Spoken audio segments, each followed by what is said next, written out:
उमर राजपूत हैं। उमर मेरे शहजादे शेर आपको खुश आमदीद कहते हैं।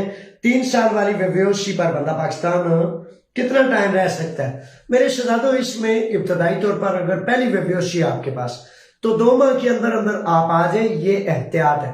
कानून ने इस सिलसिले में कोई वजाहत नहीं की।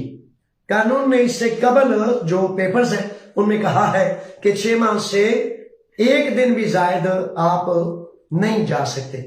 अच्छा, इसमें आप क्या है कि इसमें क्यों 2 माह रहना है आपने?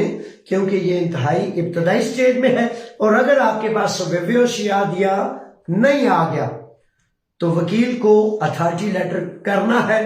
अथॉरिटी लेटर इसलिए करना है कि अगर बेहोशी है, कल को कुछ ऐसा मामला पेश आ जाता है कि कोई कमी बेशी आ जाती है, कोई लिपि आ जाती है, तो आपका वकील आपके बाद आपकी फाइल को, आपके पेरिफेरिये को आपकी नुमाइंदगी करने के लिए इख्तियार रखता हो।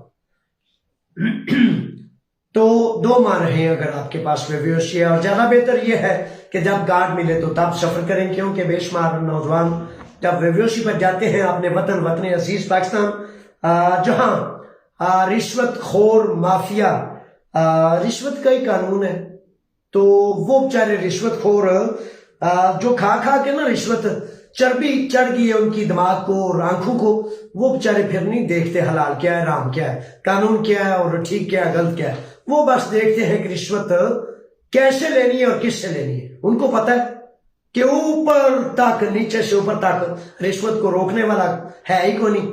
बड़े ज्यादा बड़ी लेते हैं, छोटे ज्यादा छोटी लेते हैं। तो वो इस तरह करके, तो अगर बच बचा के कानून, यूनानी कानून आपको कोई पाबंदी नहीं लगाता, लेकिन वहां कई केसेस में ऐसा हो जाता है।